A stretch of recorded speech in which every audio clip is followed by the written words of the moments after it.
you forward? Actually, no, they are Joburg celebrities. Yeah, why not? You know why? Because they originally from Joburg. They don't make it in Durban. No, Bougie was from Durban. But they make it in Joburg. Yeah, but they go there, but he was on TV first. It's not Joburg celebrities, it's South African celebrities. Cape Town just doesn't care. Like, are we ready? But she also was from Durban first. Exactly, but she made it in Joburg. My favorite topic of conversation was being spoken about right now. The old celebrity culture.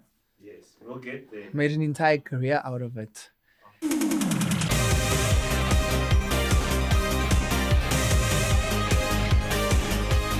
Ta-da! Welcome to the very first episode of the Millennial Failure. Can I get a hand? I mean the hand job, but okay, fine. We have got some great people on my team. We've got Carl, we've got Alan, we've got Taryn, we've got Alcatel, aka Natal, aka Alcatel.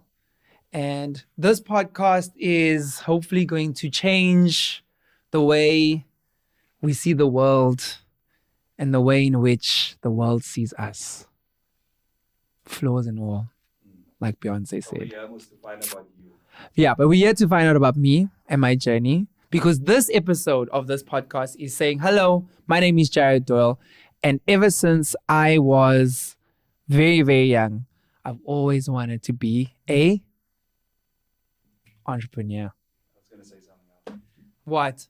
No, never mind. Carry on. Anyways, so where are we going to start this journey into fantastic fabulosity that I am today? All this glamour, all the success, the abundance, the joy, the passions. Nah? Yes.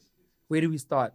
We have to start from the beginning. From the beginning, okay. Yeah. So I was Where you born. from firstly? Yeah. So I was born in Durban because of, that's a podcast for another day, but raised in Johannesburg, come from a very entrepreneurial side, two sides, both sides of my family, my mother's side and my father's side, very business-minded people. My mother's side, more of the artisan people, so, you know, the plumbers, electricians, mechanics, that kind of thing. Father's side, more of the business in terms of instructing people what to do. Vibes. So, but also hard workers, get things done, keep it moving, hustleness, all that kind of thing. So when I was about in primary school, I remember a very clear memory of me selling a toy car because my friend had a 7 Series toy car and I wanted his one. So we kind of did like a swap, and then his car was of more value of the one I gave him, obviously. So some people would say it's a scam. Others would say, you know, business savvy. But yeah, I'd like to think that it was the hustle was born. How old were you at the time? I was like in primary school, so I was probably about 7, 8 years old because I started school young. I started school at 5. 5 turning 6. Now children start at 6 turning 7. But I think like some people's children are starting here at 12. Isn't Alan your child? How old do people start? At 5. 5. Did you start school when you were 12? I mean, I'm that old. I have no idea. Can't remember. Started school in my 40s, man. What's wrong with you? Well, anyways, so there'll be more of that coming later, and we'll show you how Alan looks. But he's a lovely character. Kind of looks a little bit of a mix between Brad Pitt, a golden retriever, and I don't know, something else. Carl will add in the blanks there, right? Yeah, we'll get it. So anyway, so that's when I was in primary school. Then later on, I moved into my high school years, and I remember, not even high school, I was still in primary school because my father had a dairy.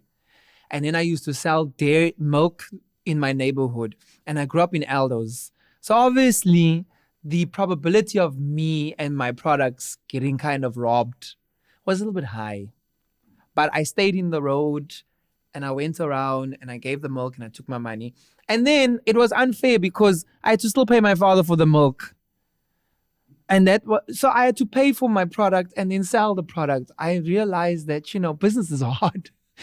That was the first time, because you come home with so much money and then it gets taken by basically at that time, the, you know, SARS. Yeah. So SARS was your father. Was my father, yes, in the beginning, you know. So as life continued and moved on, I went to university and I said, I don't really want to be a business person. This is not for me. And I remember this one girl that I'm no longer friends with.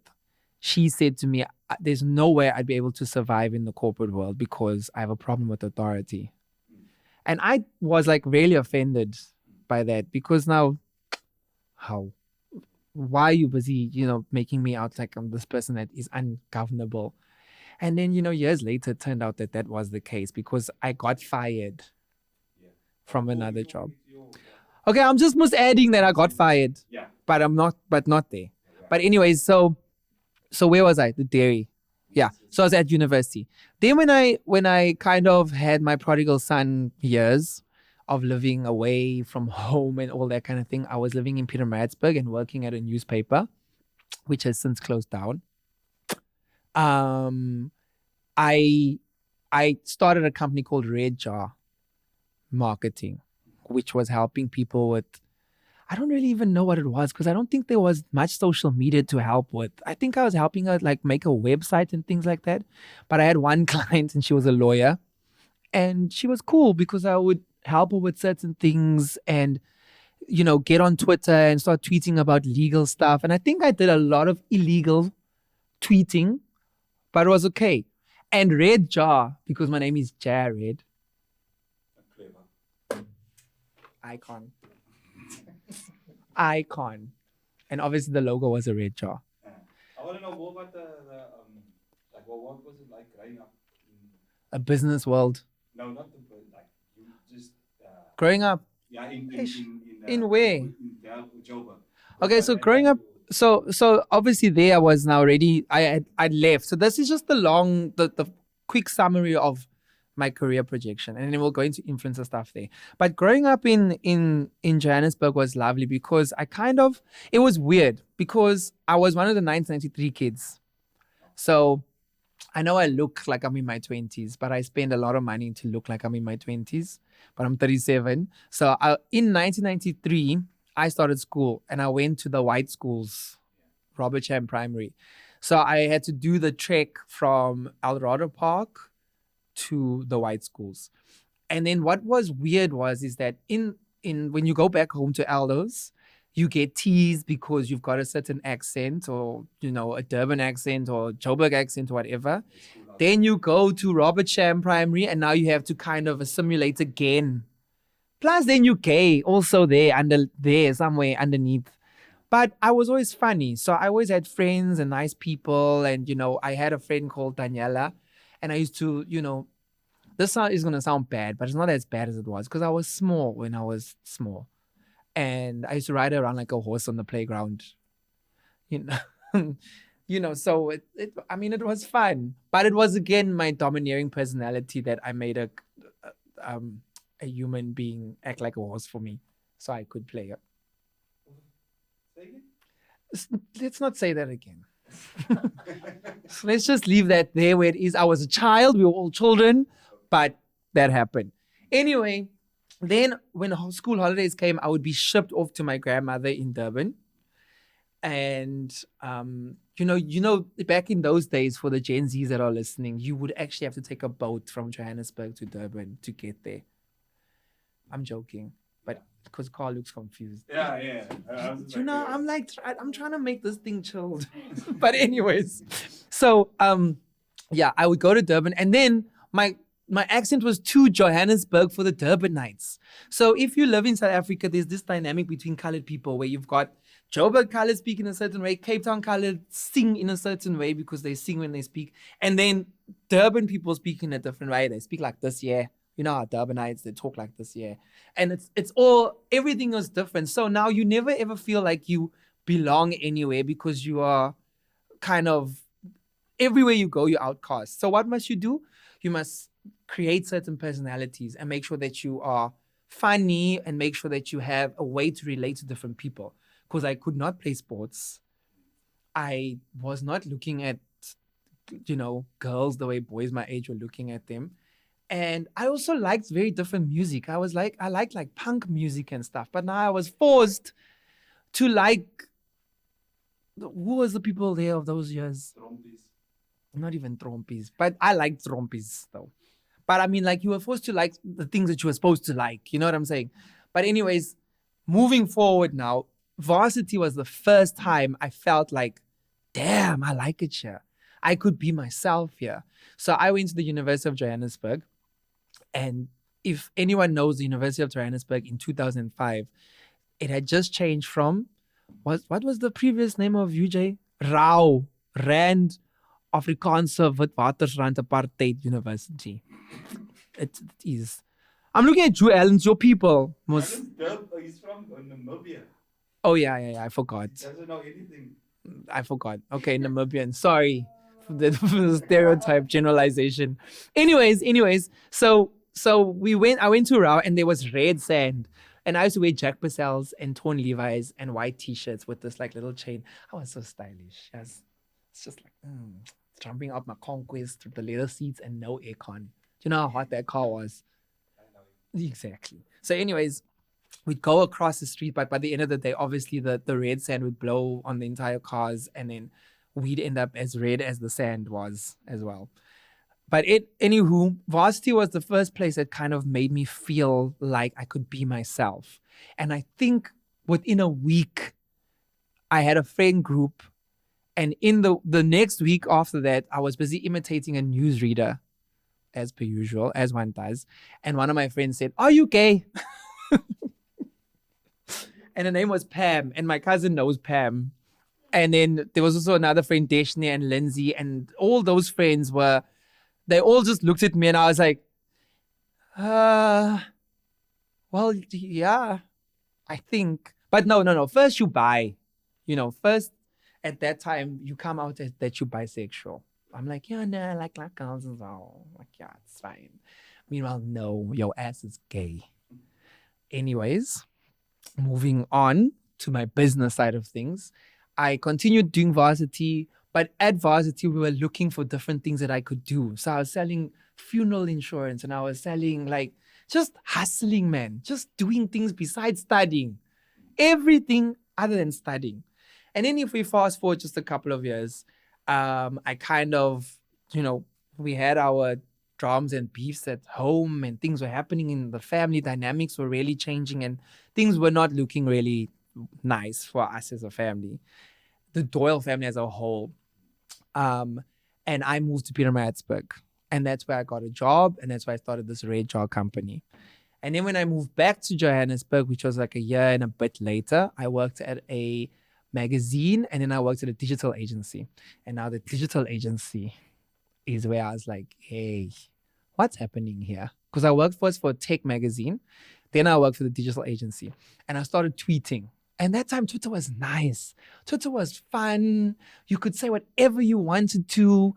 You could be different things. I had an entire friend that had an entire sex blog. Mm-hmm. She was called Joburg Princess. I won't say her name. I love her dearly till now. No, I don't. Maybe the blog is still up there somewhere. And I also had a blog too. And I would write different things and different stories. Probably very offensive now if we go back to it. But yeah, anyways. Please don't scratch any of my old stuff. I don't know what I was saying. No, it was the 2000s. We were all trying to be on diets, and trying to be Lindsay Lohan and Britney Spears and Rihanna, all of them. Anyways, so I was tweeting and I used to tweet different PR companies for free things. And what does that translate to in this day and age? Influencing. So I am the forefather of influencers. So you are all welcome, actually. So I was the one tweeting and asking for free boots and asking for free pairs of jeans. And I will always give the credit where the credit's due. The PR agency was Styling Concepts. And the lady's name was Lorraine. And she used to give me things. Like I used to get sent different stuff. Then I started making some really nice friends in nice influential circles. And my first friend, who was also a celebrity, that time she was a celebrity friend, was Pabi Malloy, who's still my chomza now. So one of these days she'll come on the podcast, and spill tea. And then she then became the face of Avon at that time. And then I started giving away free Avon products on Facebook. We started putting that together. So now you must know, Jarred is busy working a whole 9 to 5 here on this side. dealing with telecom and ABSA and everything at his company as a community manager, posting on their Facebook pages. And that time, people just complained about ABSA and telecom. They were naring, still are, but that time it was worse. And people wanted an outlet. So I used to reply really nicely and really kind and all that kind of thing. And this was the beginning stages with, like, no one took digital seriously. No one liked the digital agencies. We were the evil stepchild that just got the least budget. Nothing was happening. So we were trying. Everyone was trying in digital. And I had then established this company with my a family member who I'm not going to get into any details with because that just ended really badly. And my first business was called Click Management. Like a click, but also like a click of people. You see, Alan? You see? Again. Namibians. Anyways, so we had Red Jar and we had Click Management. Sharp. Then we started doing things and I started like really hustling and getting into the space of the as Alcatel wants to say, the Joburg celebrity. It wasn't the Joburg celebrity, it was South African celebrities. Cape Townians just don't pay attention to many things, besides themselves, which is the truth, Moss. So anyways, I just started going to events and I started getting into the social circles. And then eventually I started getting into those kind of spaces myself and hosting my own parties and doing PR and doing all those different things. So what's now? What's wrong? I fucked something up. It's fine. Carry on. Oh. I made a cut. Must I start again? No, it's fine. We'll deal with it. We can say that. I'll be like, what's wrong, Alan? Funan. I made a cut. Okay, I'm sorry. Ish. It's fine. You can't find good white people these days to help I you. struggle myself, but I found this one. But he's okay. He's Yes. all right. But yeah, this is... You know what they say was fix it in post. Yeah, fix it in post. Yeah, well... Anyways, so where was I now? Because now because Oh yeah, we were talking about the two companies and clickbait. Click Management. Yeah.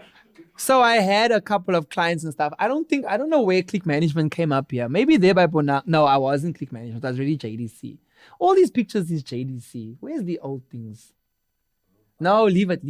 Don't go there. It's fine. Don't go there. Don't leave it. Shelf that. Because Click Management ended really badly. And that was my first big lesson in failure. Like, big one. There were other lessons that happened, but this one was like, yeah. How, boy? People can betray you like this in life. How much did you lose? A lot. Let's just put it this way. That person that left was able to buy a Mercedes Benz for himself for cash and a couple of nice things as well. But yeah, since then, we won't get into it. It doesn't matter. But this is my thingy of this millennial failure-ness where we think, we are here, we're making it, but then you fail. And then you have to actually get up and start again. And I was still young and we were young and it was a whole big dramas and yeah. Anyways, moving on. Then I said, fuck all of you. I'm naming my company Jarred Doyle Consulting. Done. And then fast forward a couple of years, my clients started calling me just JDC, an agency, JDC, whatever. So it sounds nice. But that's when I changed and made my name and was rebranded. Gooi there, Alan. Go up there. So now they must show my logo over there. There's Jarred Doyle Consulting is there. Yeah. So There it I'm is. I'm gonna call you J Money from now on. You can if you want to. Yeah. But didn't we say that like the money trend is out? Yes, that's very true. Yeah. Yeah. But anyway, that was Jarred Doyle Consulting. So when I was in Joburg, I had this amazing apartment in Morningside. You know the apartments you see in the movies when the lift opens into the apartments and then you walk and it smells now nice. Like those penthouses in Pretty Woman. Remember, Alan, when you were in Pretty Woman and then you were filming and then Julia Roberts walks into the apartment and I think it just opens, right? Or am I wrong? No, it just opened. Is that a Mandela effect? It was massive. Yeah, massive. and the Richard Gere apartment. Yeah. So Yeah. he's like in the hotel. Yeah. And the lift goes and then it opens and there's your apartment and it's voila! That was the party trick of the apartment. And I lived there and I was building myself back and I was doing well in business and things. And then again, certain failures happened in that particular year and some nice lessons. But then I was like, you know what? I'm a Pisces. I need to get to the ocean. And I then said, I'm going to move to Cape Town because I was still scared. But COVID at least made people realize, firstly, we don't need to be seeing each other every single day to get something done. And all my work went to online and it was influencers and I was running different influencer campaigns for different companies, nice corporates. And the events were still trying to pick up. So I didn't need to be there anymore. I didn't need to work the way I was working at events and hustling and all those kind of things. I didn't need to go drive to Pretoria for meetings and drive to Mpumalanga for a meeting and drive wherever. I could just do it from my computer and my cell phone and get it done. And that was fantastic. So then I moved to Cape Town. First, I moved to the CBD and I'll never forget, I moved on the 1st of October and my clock hit 15:15 is when I drove in to my building in the CBD. The apartment was fantastic. It had high, big ceilings. It was nice. I really felt like it was out of my reach. But it was the first place that I got. And I was like, okay, now I must work. But, I'm gonna enter a new kind of chapter in my life and it's fantastic. And then I realized my definition of success wasn't nice cars, nice clothes, nice friends, nice dinner parties, the success of the business, the accolades, the getting recognition from people, whatever, the functional families. No, that's not success.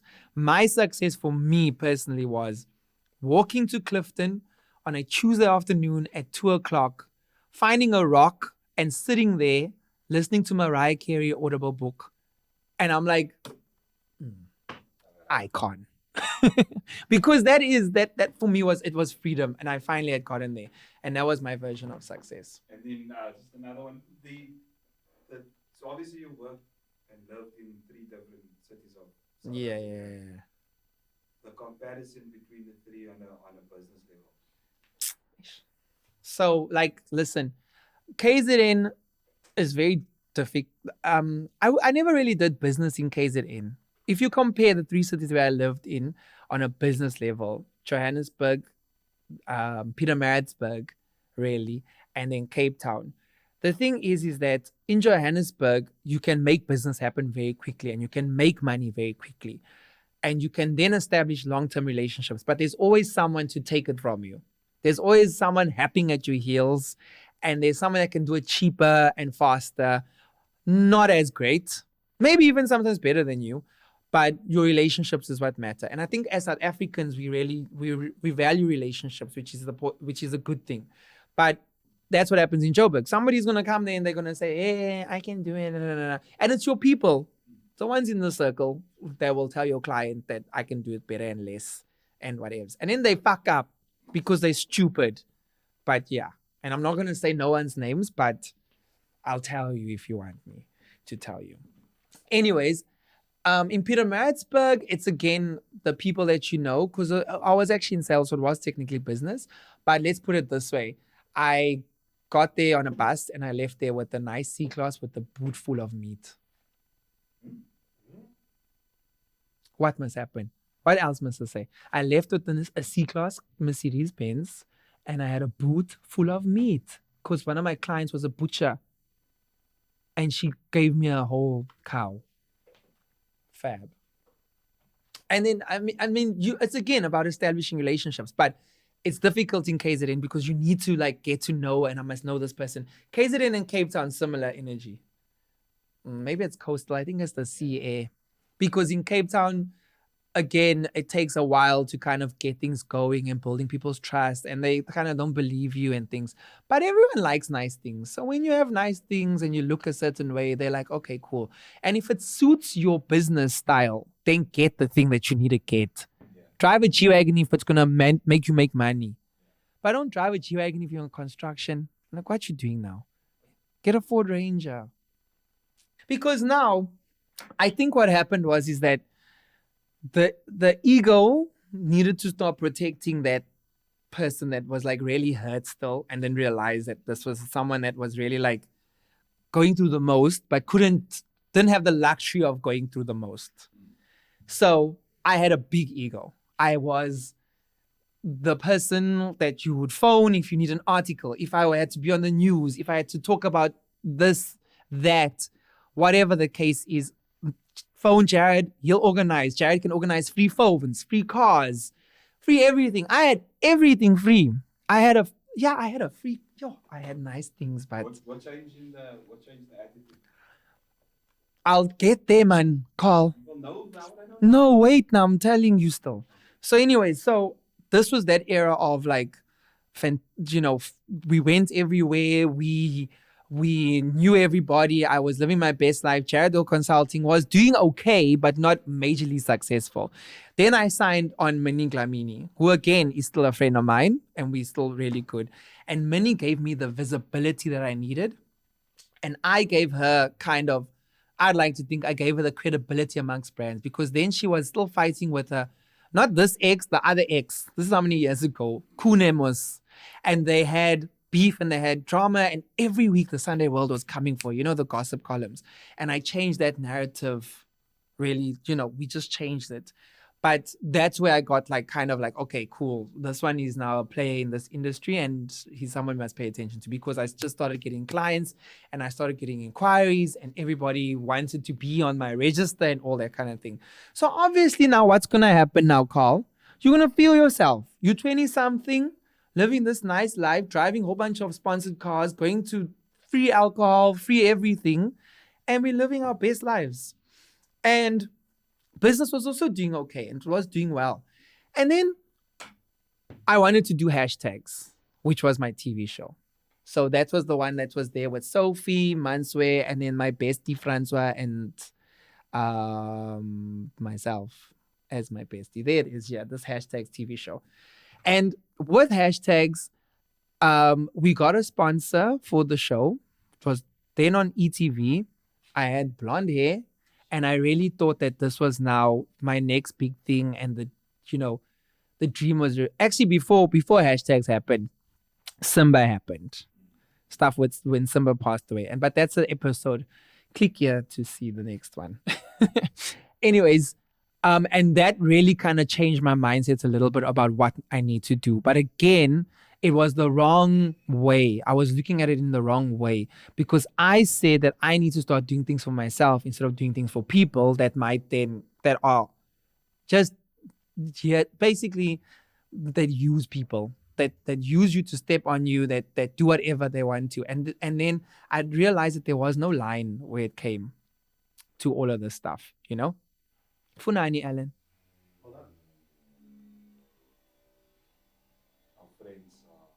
Next door. Yeah, someone's making a violent diarrhea somewhere. Can you hear it? Can you hear it there by you? A few moments later. Yeah. 6.5 hours later. Okay, let's just wait. He's just grinding.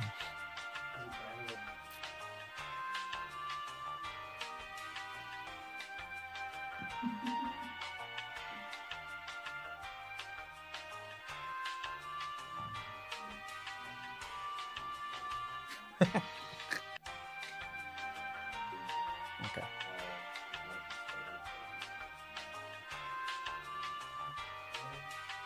Can this push stop now? Who is it? Is it your family?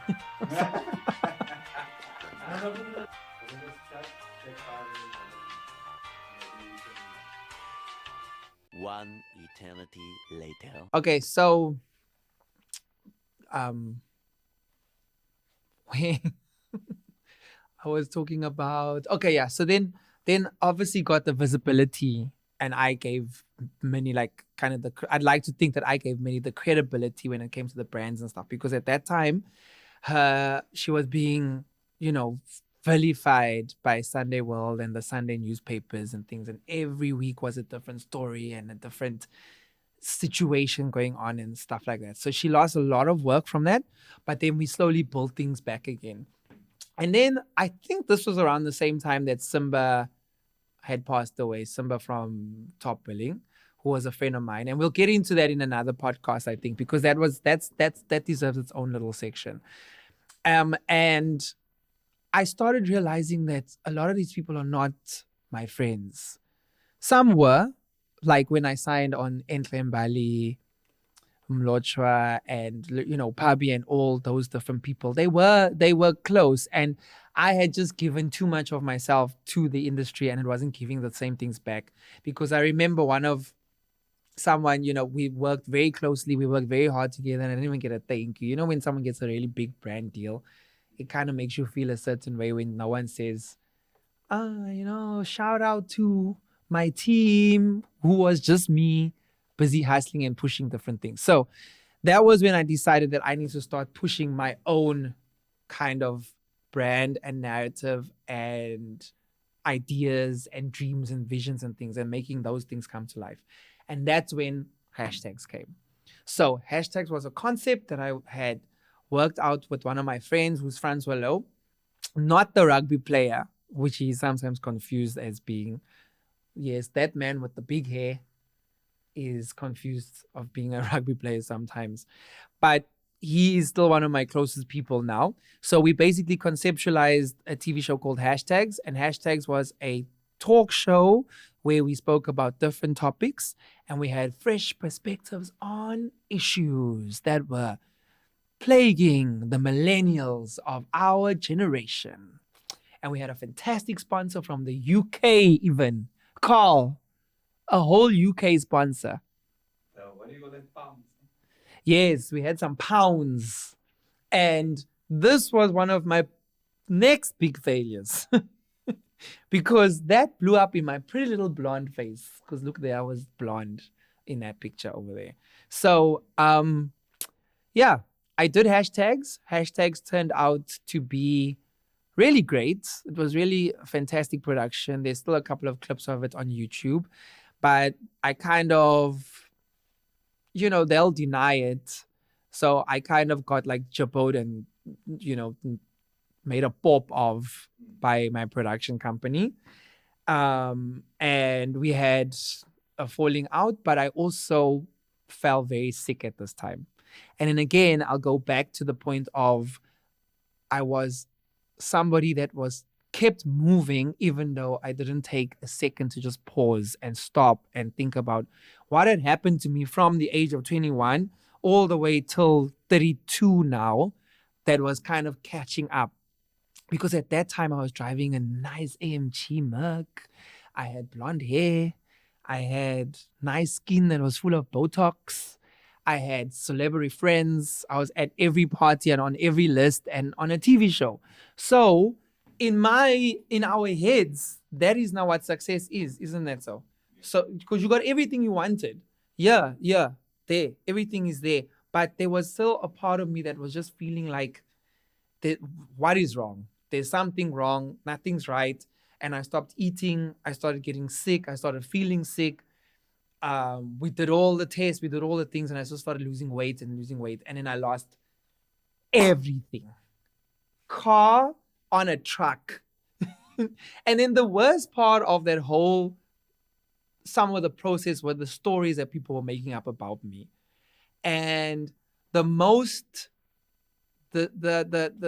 painful feeling is when it was people that you really cared about and you exposed yourself to in not in a bad way. You see Alan's coughing now and I said I exposed myself. Have some water. Maybe you'll calm down. Yeah, thanks.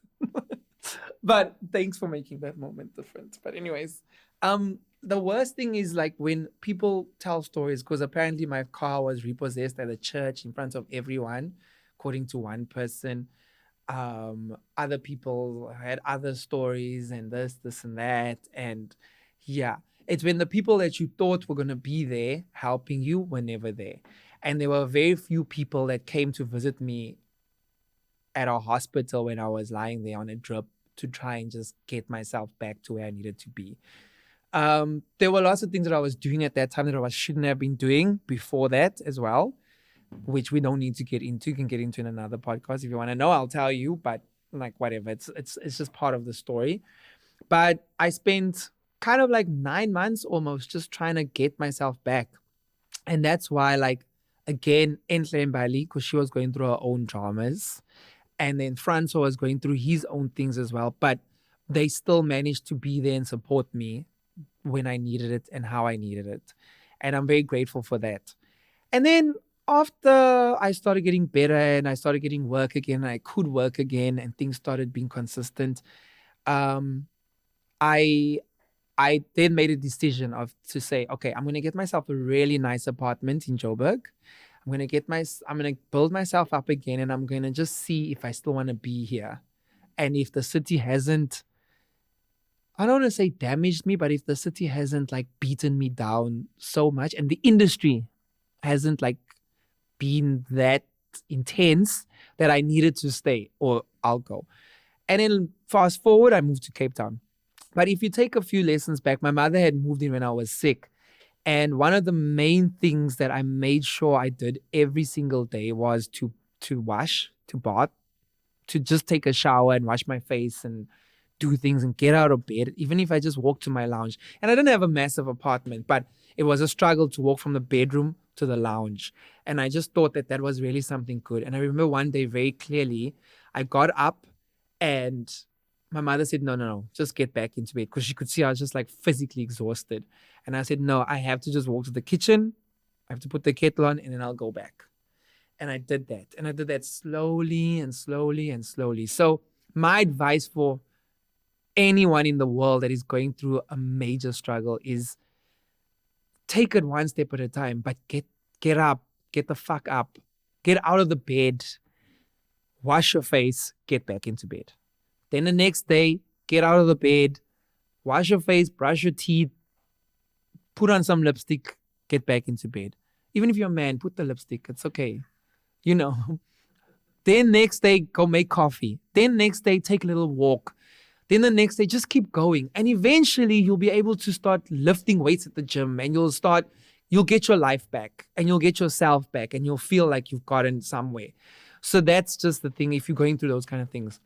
But for anyone that wants to kind of start entrepreneurship and has this passion inside of them, there is nothing that I can tell you that is more important than having faith in a higher power and then having faith in yourself. Because if you don't have faith and an instinct to just trust the process and trust what you're going through, because not everything's going to work out. Not every client is going to be your client. Some clients might come and there'll be nightmares. And it's hard. It's hard work. I am now about 14 years in business. And Carl, you've got how many children? None. You've got about 5 kids. Your 14-year-old can't look after himself, you know? There was a story there, the other 14-year-old didn't know what soap was. Now you're expecting a business. I'm sorry to bring the tea, but you know, these kids don't know things. But you guys are out here expecting and also believing that someone's business that is 3 years old and 5 years old and 7 years old and 10 years old is self-sustainable and running itself and doing things, and these people are multi-millionaires. Yes, people might be doing well, but I can tell you now they have their stresses every single month as an entrepreneur, especially in South Africa, because unfortunately this beautiful country of ours does not support you as a business person. In fact, like a lot of them just like really don't like you. A lot of the banks don't like you. Insurance companies don't like you. You get charged a major bill. But what is the thing that you can take away from being an entrepreneur is that it feels like you're just doing it for yourself. Like you're doing all this pain and all this suffering for you. Because also my corporate friends are also in the same boat. But on the 25th, today's the 26th, they know they had money today. I'm still sitting here waiting for that check to clear, or someone that said that they're going to pay, or whatever the case might be. So it is that journey and it is that process. But first, you know, nice nugget that you need to take with you is if you're feeling a certain way about life at the moment. Life is hard for everybody. It's all about perspective. It's all different. But get up and take the first step. Whatever that might mean to you, get up and just do it. And then the second thing is, if you want to be a business person, want to be an entrepreneur, have faith in God, Allah, Buddha, Beyonce, whoever, but have the faith and then start believing in yourself and trust yourself and trust your instincts. You're going to learn, you're going to stumble, but trust that stuff. So that was the Millennial Failure. Don't forget to like and subscribe and comment on all these different things because we're going to be having fantastic competition giveaways coming in the near future. So you can have a date with Alan, you can have a date with Carl, Alcatel, whoever you think is going to be thirsty enough for you. You do that. So be or be square. We love you. Bye. Roll the credits, Alan. You know, if you're a scammer like Jen Shaw, get a Ford Ranger so you can run from the feds. That's what you do, Alan. But you see his bucket makes sense. Alan's bucky does not make sense because Alan is a sound technician with soft hands. But you're out here driving a big, rugged truck, you know, with this weave. And then you're acting, and then you're out here acting like you're not out, you know. And then Carl is here with his Beamer because he's a DJ. I don't have a BM. What do you have? The Audi. Oh yeah, the Audi. The Same A6 vibes. No, it's not. Yeah, the Audi's a more of a like a fan. Yeah, but I'll tell you this.